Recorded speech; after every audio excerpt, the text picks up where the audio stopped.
একজন বাবার উপদেশ ছেলের জন্য এভাবেই লিখে গেছেন। বাবা, জীবন চলার পথে মনে রাখবে, জীবনে কখনো কোনোদিন শিরক করো না। বেদাত থেকে বেঁচে থাকবে, সুন্নাতকে আঁকড়ে থাকবে।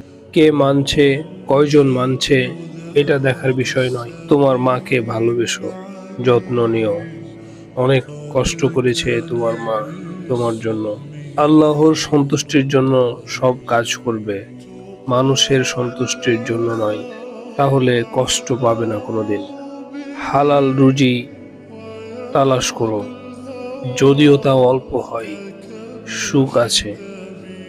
আর এটা বড় একটা চ্যালেঞ্জ। সব সময় আল্লাহর উপর দৃঢ় বিশ্বাস রেখো। বিপদে ধৈর্য ধারণ করবে, বিপদ আসবে, এটাই জীবন। রাগের মাথায় কোনো ডিসিশন নেবে না।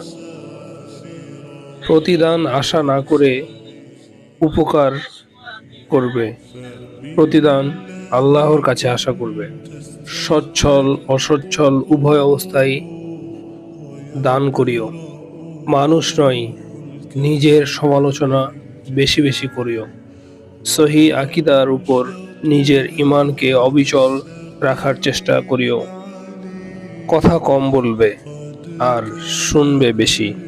ছোট্ট এই জীবনের উদ্দেশ্য যেন শুধু নিজের জন্য না হয়, মানুষের জন্য, সমাজের জন্য কিছু উপকারী কাজ করতে হবে।